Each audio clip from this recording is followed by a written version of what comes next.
Moi, typiquement, je m'y suis mise hyper tard alors que j'avais des potes geeks qui me disaient investis en crypto, investis dans le bitcoin et tout. Et je me rappelle très bien, j'ai tapé bitcoin sur internet, j'étais là genre, en fait, je comprends même pas ce que c'est, ça a l'air de faire peur. Le truc ressemble à une secte, c'est pas pour moi.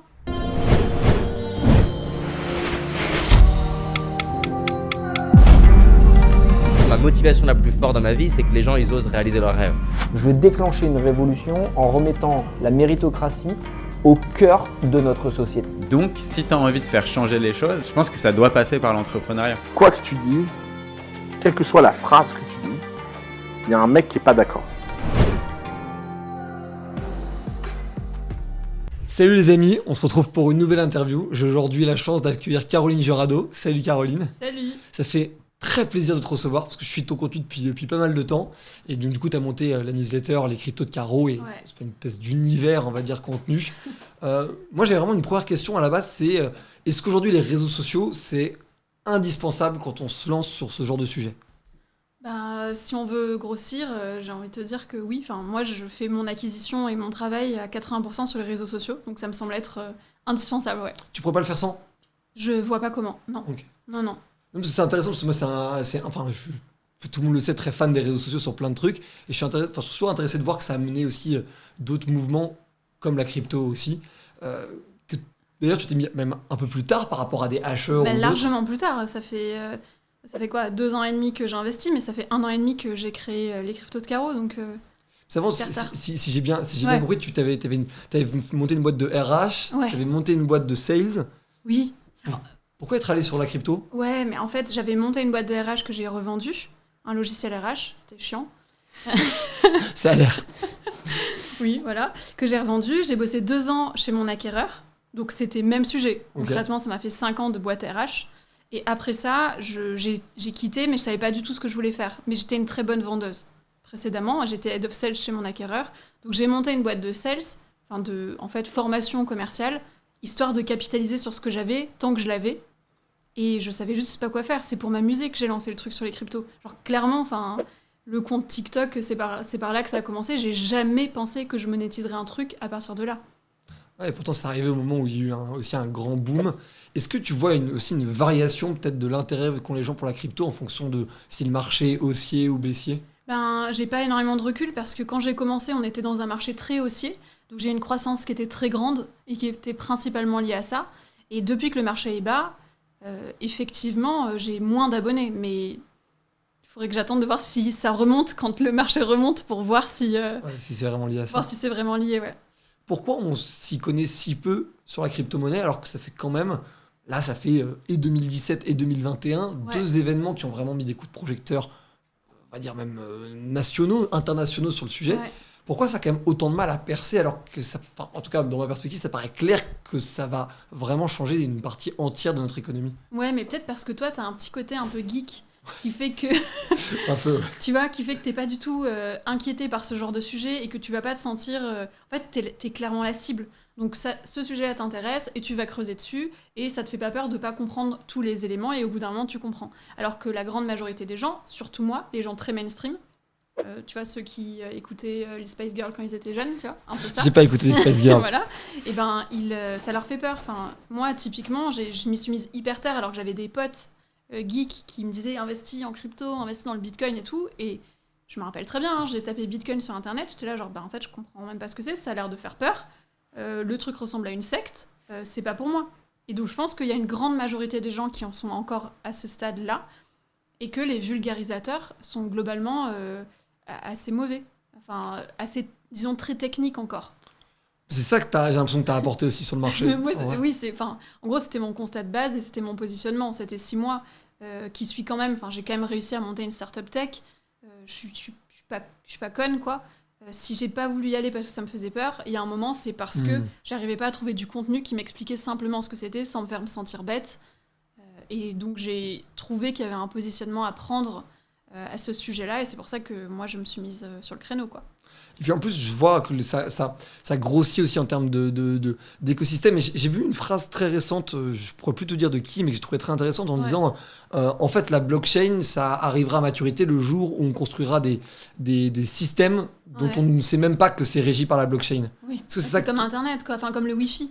C'est ça aussi, toi, ton avis sur la question ? Oui, totalement. En fait, pour l'instant, on est très technique sur le sujet. On pense qu'il faut comprendre exactement comment ça fonctionne au niveau technique pour l'utiliser. Mais le Wi-Fi, on l'utilise tous sans savoir comment ça marche. On sait juste à quoi ça nous sert. Moi, j'ai aucune idée. Oui, voilà. Et donc, la blockchain et les cryptos, globalement, ça sera à maturité quand on saura quelle est la valeur ajoutée que ça nous apporte. C'est-à-dire, est-ce que les projets qu'on crée avec ça, ils apportent de la valeur ajoutée dans le concret, dans notre société actuelle, pour le tout un chacun. Et est-ce que tu comprends que ça fasse peur, je sais pas, à des États aussi, que eux flippent avec leur banque centrale ? On avait vu Christine Lagarde qui était intervenue en disant qu'ils voulaient légiférer là-dessus. Bah oui, ça me paraît normal que ça fasse peur aux États, puisque c'est une perte de contrôle. Après, je pense quand même que dans le cadre de... Disons, quand les cryptos seront devenus mass market et que la blockchain le sera devenue, on aura eu une collaboration avec l'État, une réglementation un peu plus poussée que ce que c'est maintenant pour que tout fonctionne un petit peu comme ça. Parce que moi j'ai peur même qu'en fait on en arrive au stade où en fait on fasse un peu une erreur qu'on fait beaucoup en Europe, qui est de légiférer trop tôt et ne pas laisser le marché se développer, alors qu'aux États-Unis ou en Asie ils peuvent le faire. Bah ouais, franchement je sais pas du tout. Pour le coup je sais pas du tout ce qui va se passer pour l'instant. Ce que je sais c'est que il y a une balance entre la liberté totale qu'on recherche dans l'univers crypto et la sécurité qu'on attend de la part de l'État. Si on nous vole nos cryptos, si on les perd, s'il y a des hacks qui puissent intervenir, et que donc c'est en fait cette balance-là qu'il va falloir, sur laquelle il va falloir trouver un accord. Ouais, et puis il y a eu tous les shitcoins ou des arnaques aussi, il y a eu beaucoup ça avec les NFT également. Comment on réussit à savoir à quel point un projet est sérieux ou pas ? Parce que il y a quelques très grands projets dont on a même dans la sphère publique entendu parler, Bitcoin, Ethereum, Solana. Sur les autres projets, déjà, pourquoi il y en a autant et comment reconnaître un bon d'un mauvais ? Alors, quand tu t'y connais pas du tout en crypto, je dirais qu'un bon projet, pour toi, c'est déjà un projet dont tu comprends la valeur. C'est-à-dire que si une crypto, c'est toujours adossé à un projet. Si tu comprends pas ce que fait le projet, qu'il y a que des mots que tu comprends pas dans les explications, c'est soit que c'est du bullshit, et très grande chance que ça soit ça, soit c'est que c'est c'est trop technique pour toi, et donc il faut pas y aller juste si tu comprends pas ce que c'est, premièrement. Ensuite, il y a les trucs vraiment de base du style qui sont les fondateurs, qui sont les développeurs qui ont monté cette crypto-là, est-ce qu'ils sont connus, est-ce qu'ils sont anonymes, qu'est-ce que c'est que le white paper ? Donc le white paper d'une crypto, c'est quel est le projet de l'entreprise. S'il n'y en a pas, c'est sûr à 100% que c'est une arnaque. Et s'il y en a un et que c'est un copycat d'un autre, t'as des grandes chances que c'est une arnaque aussi. Enfin, c'est vraiment le business plan d'une entreprise, grosso modo. Donc si c'est de la merde, c'est de la merde, tu vois. Ok, ouais, je vois très bien ça. En fait, on pourrait faire cette comparaison-là avec les investissements en venture capital. Mais totalement. Oui, totalement. Et quand tu veux investir dans une start-up, tu te demandes qui sont les fondateurs, est-ce qu'ils ont déjà monté une boîte, est-ce que le projet a un marché, est-ce que leur site c'est de la merde, est-ce que le code est solide, est-ce qu'il a été audité par des gens ou pas, et après ils se disent là, ok, ça vaut le coup d'investir ou pas. Exactement pareil dans un projet crypto. C'est genre 100% la même chose. Putain, c'est super intéressant. Et surtout la partie vulgarisation, parce que ça a une spécificité quand même, tous ces univers-là, c'est que c'est parce que beaucoup de monde l'utilise que ça grandit en valeur. Ouais. Est-ce qu'au final, ton rôle, il est pas crucial en fait, et par le titre même, et par le sien, Caroline, je veux dire même ceux comme, je sais pas, le youtubeur Moon, le suédois, ou même un hasher en France, est-ce que ces rôles-là sont pas en fait quasiment la clé ? Bah si, pour moi, la crypto a besoin à ce stade d'être comprise par le grand public et utilisée par tout le monde pour que ça puisse se démocratiser. Donc forcément, tous les vulgarisateurs, déjà il y a de la place pour tous les vulgarisateurs, clairement, parce que personne ne comprend ce que c'est encore. Et ensuite, c'est la prochaine étape, quoi. Non mais je comprends, parce que c'est... je sais pas, c'est une petite musique de fond que je vois sur la crypto-monnaie, où en fait de plus en plus de gens commencent quand même à s'y intéresser, évidemment dépendant des cycles que ça a, mais la référence que j'ai quasiment toujours, c'est soit un ami m'en a parlé, soit un vulgarisateur en fait. C'est donc, même dans l'adoption, j'ai envie de dire, de l'écosystème, ça reste très peer-to-peer, un peu comme la philosophie de base, quoi. Bah oui, franchement c'est l'impression que j'en ai aussi. Toi, c'est qui t'avais mis au crypto à l'époque ? En fait, dans ma start-up, j'étais dans un coworking et nos voisins de bureau, c'était des développeurs qui étaient un peu geeks, et eux, ils avaient investi dans le Bitcoin, et c'était eux qui m'avaient mis une FOMO de ouf en me disant de le faire et que je l'ai pas fait, tu vois. Donc c'était eux. Ouais, très bien. Moi, j'ai eu ce... Je l'ai pas fait malheureusement, mais j'ai eu ce pote qui m'en a parlé en 2015. Je pense que beaucoup de gens ont eu ces trucs-là. Oui, Et moi, je l'ai pas fait et je oui, voilà. regrette évidemment tout ça. Et sur la création de contenu, parce que c'est un des trucs que je trouve très violent en termes de méritocratie, quoi. C'est ton contenu, il est regardé ou il est pas regardé. Et t'as pas mal de tricks qui sont faits en fonction de ça.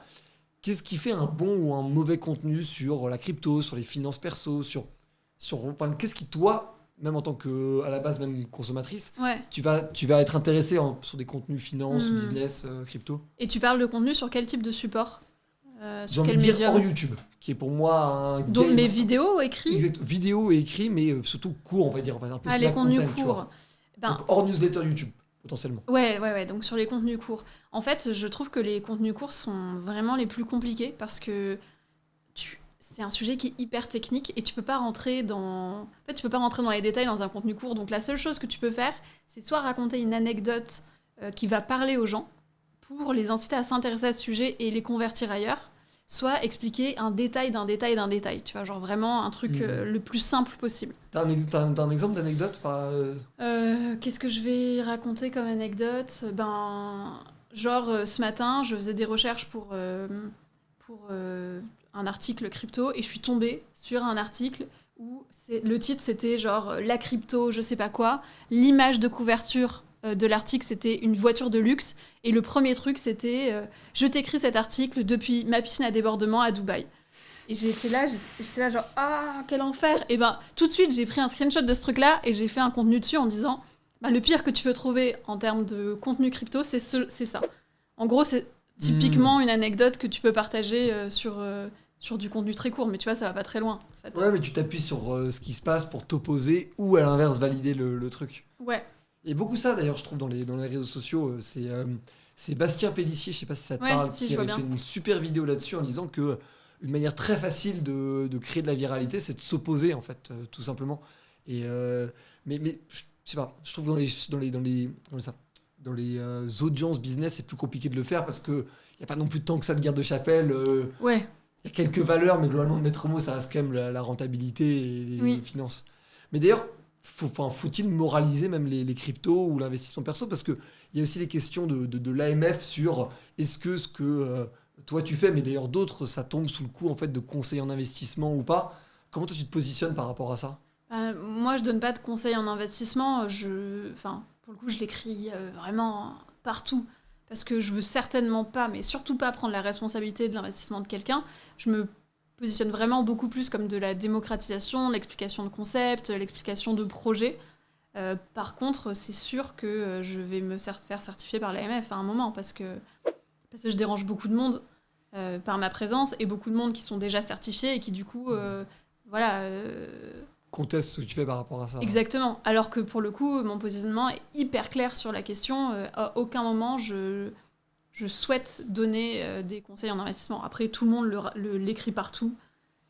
Franchement, je sais pas quel est le... Mais Yoann Lopez m'avait fait le même retour quand on l'avait reçu. Effectivement, il y a un spotlight dessus parce que c'est des sujets qui sont éminemment touchy. On est peut-être enfin en train aussi d'arriver à la démocratisation de ces sujets-là dans le grand public. Ouais, ça commence. Les contenus de finance étaient vraiment, d'investissement étaient très très très nichés à une époque. Ouais. Est-ce que c'est sociétal comme mouvement en vrai? Franchement, je sais pas. Je me rappelle que quand j'étais petite, j'avais jamais entendu parler d'investissement. Alors après, je suis issue d'une famille vraiment qui avait pas beaucoup d'argent, donc c'était pas dans la culture, mais on n'en parlait jamais à l'école. Même dans mes études supérieures, c'est vrai que j'ai fait une fac pourrie de province, mais on n'en parlait quand même pas. Donc franchement, je sais pas, je pense que c'est surtout les réseaux sociaux qui ont fait ça. En réalité, on a accès à beaucoup plus d'informations. Ça donne la liberté à beaucoup plus de gens de partager du contenu, ce qui fait que, je pense mécaniquement, à un moment, il y a des gens qui sont pas des financiers de base qui vont se mettre à avoir envie de partager ce type de contenu-là. Je trouve ça très bien. Moi aussi. Quelle est ta projection future? Quelle est la manière dont tu veux développer ton business à partir de ce que tu as déjà construit? Franchement, j'en ai pas la moindre idée.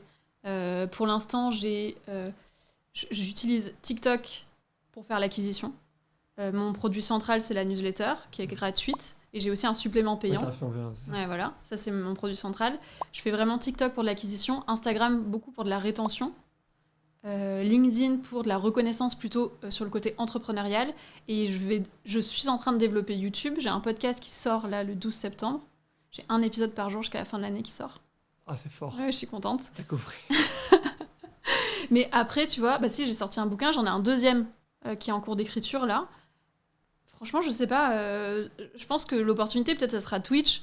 Et dans tous les cas, c'est d'avoir un maximum de visibilité sur tous ces canaux-là, quoi. Ouais, de créer une forme de multi-channel network, les cryptos de Caro, quoi, en fait. Ouais, je sais pas trop. Je suis en train de faire un truc aussi un peu cool dans le métaverse. Ça va être sympa. Mais ouais, je sais pas, j'ai pas vraiment de vision super claire de oui, je veux faire une fintech, je sais pas quoi. Franchement, j'en sais rien, je m'amuse juste, quoi. Je comprends. Mais du coup, c'est vraiment une question que je me pose beaucoup pour les gens qui sont dans pour les personnes comme toi qui sont dans des niches plus business, mais est-ce que tu te vois plus comme une entrepreneuse ou comme une influenceuse par rapport à ça ? C'est une super bonne question. Moi, je me vois comme une entrepreneur, mais parce que j'ai monté une boîte avant, j'ai une vision très entrepreneuriale de la question. Mais maintenant, tous les gens qui m'ont découvert sur les réseaux sociaux, ils pensent que je suis une influenceuse. Et de fait, je le suis, quoi. Mais du coup, ça serait, sans dire, parce qu'évidemment, que t'es les deux et tout ce que tu veux, mais selon toi, c'est quoi ? Qu'est-ce qui fait qu'on va se définir, que ce soit soi-même ou les autres, en fonction de l'un ou de l'autre ? Parce que, à l'inverse, je pense que les gens trouveraient ça bizarre de considérer Anthony Bourbon ou Justine Hutto comme des influenceurs. Ouais. Alors même mais ils sont quand même considérés un peu comme... Enfin, ils ont une facette influenceur qui existe, sur laquelle ils jouent beaucoup. Entrepreneur, je dirais que c'est que peut-être tu vis pas uniquement des réseaux sociaux, tu as un business...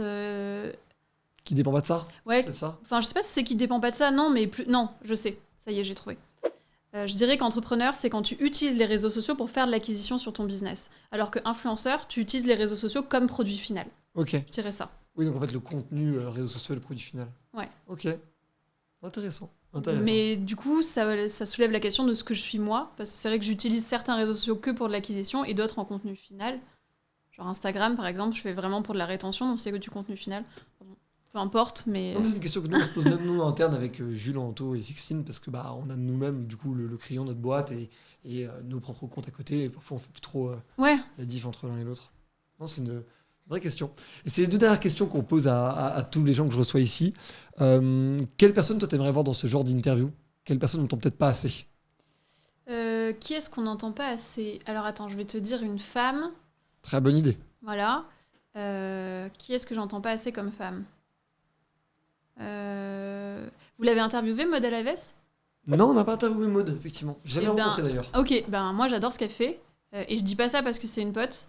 Mais c'est parce que j'adore ce qu'elle fait que c'est devenu une pote, je crois.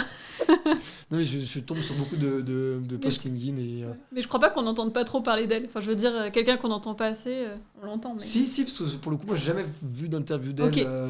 Après, peut-être qu'il y en a, hein, mais j'ai pas suivi. Ouais. Bon, ça serait une très bonne idée, très bonne recommandation.